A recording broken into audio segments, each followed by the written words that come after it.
تلاوت کیا گیا ہے، 9واں پارہ آخر کا رکوع اور 10واں پارہ مکمل تلاوت کیا گیا ہے۔ 9واں پارہ آخر کا جو رکوع ہے وہ سورۃ الانفال سے شروع ہوتا ہے۔ انفال کہتے ہیں، انفال یہ جمع ہے نفل کی، کہتے ہیں زائد چیز۔ اس سے مراد یہاں پر مال غنیمت ہے جو جنگ کے بعد حاصل ہوتا ہے کفار سے۔ اس صورت میں چونکہ مال غنیمت کے احکام بیان کیے گئے، اس وجہ سے اس صورت کا نام سورۃ الانفال رکھا گیا ہے۔ یہ مدنی صورت ہے، مدنی صورتوں کی طرح اس میں بھی احکام بیان کیے گئے، خاص طور پر جہاد اور ہجرت کے احکام بیان کیے گئے۔ اللہ تبارک و تعالیٰ نے سب سے پہلے مال غنیمت کا حکم دیا۔ جب غزوہ بدر ہوا، سب سے پہلی جنگ، مسلمانوں کو پتہ ہوئی 70 کافر مارے گئے، 70 کافر قید کیے گئے اور ان لوگوں کا سامان غنیمت کے طور پر مسلمانوں کو ملا، تو اختلاف ہونے لگا یہ مال کیسے تقسیم کیا جائے۔ اللہ تبارک و تعالیٰ نے احکام اتارے، دیکھو مال غنیمت کے 5 حصے کیے جائیں، 4 حصے مجاہدین میں تقسیم کر دو اور ایک حصہ اللہ کا ہے، حضرت محمد رسول اللہ صلی اللہ علیہ وسلم اور ان کے رشتہ داروں میں تقسیم کیا جائے گا۔ اس کے بعد اللہ تبارک و تعالیٰ نے مومنین کے اوصاف بیان فرمائے۔ حقیقی مومن وہ لوگ ہیں جن میں 5 اوصاف پائے جائیں۔ نمبر 1 خوف خدا، خشیت الہی پائے جائے۔ دوسرے تلاوت قرآن کی وجہ سے ان کے ایمان میں اضافہ ہوتا ہو، ایمان کو جدا ملتا ہو۔ نمبر 3 وہ اللہ پر توکل کرتے ہیں۔ توکل کا مطلب یہ ہے کہ اسباب اختیار کیے جائیں، نتیجہ اللہ کے حوالے کر دیا جائے۔ اسباب کو چھوڑ کر نتیجے کی امید لگا لینا یہ توکل نہیں، تعطل۔ تعطل شریعت میں نہیں ہے، توکل ہے شریعت میں۔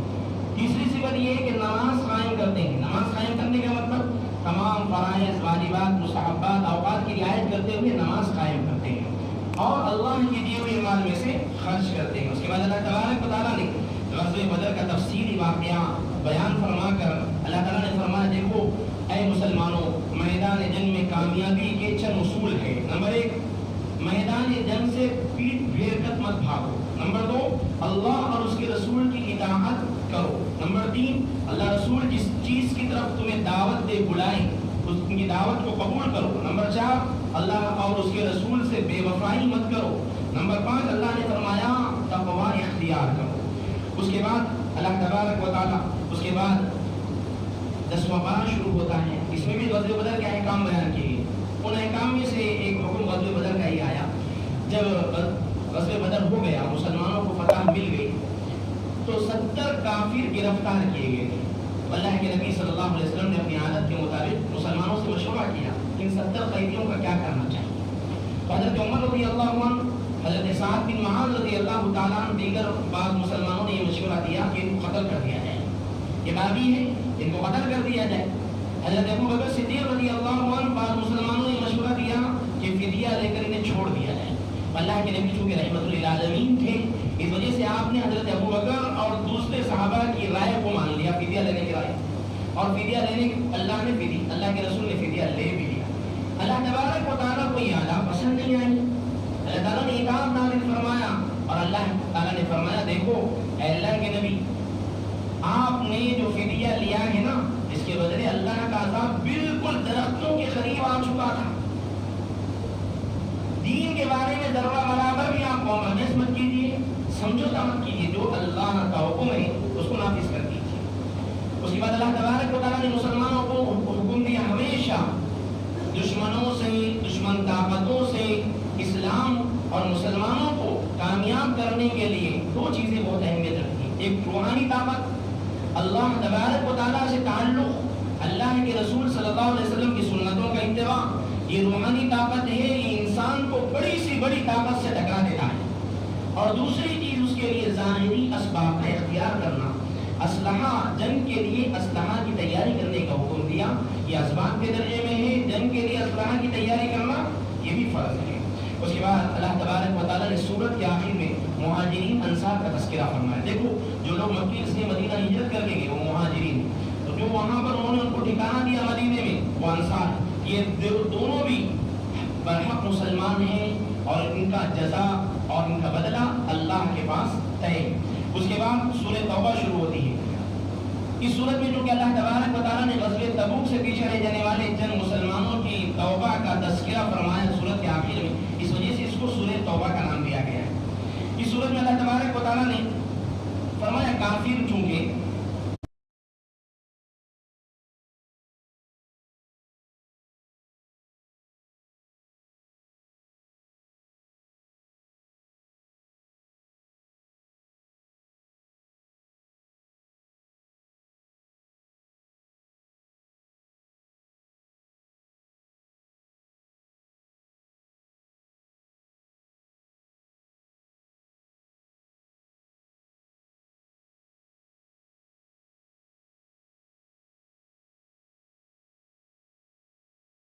19 శబాష్ 20.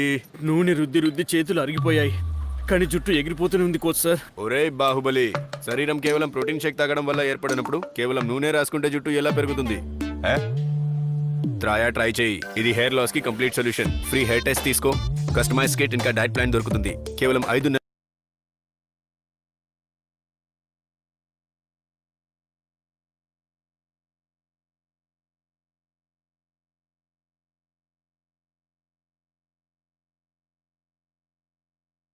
నెలల్లో రిజల్ట్స్ చూడు, లేకుంటే డబ్బు వాపస్. ఇక గైడెన్స్ కోసం నాలాంటి కోచ్ కూడా ఉంటాడు. సరే పద, ఇక డంబెల్లెత్తు. త్రాయ వల్ల 93% కస్టమర్లు ఫలితాలు చూశారు.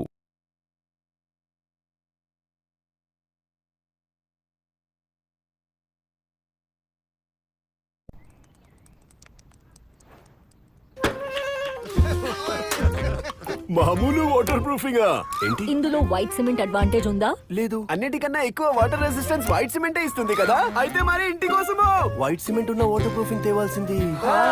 కొత్త బిర్లా వైట్ సీప్ గార్డ్ లో ఉంది బిర్లా వైట్ సిమెంట్ అడ్వాంటేజ్. ఇంకా జర్మన్ ఎలాస్టోమెరిక్ పాలిమర్స్ సాట్ లేని కాంబినేషన్. అది ఇస్తుంది కప్పు, ఎక్స్టీరియర్ ఇంకా ఇంటీరియర్ సీపేజ్ నుండి complete protection. Birla white cement advantage.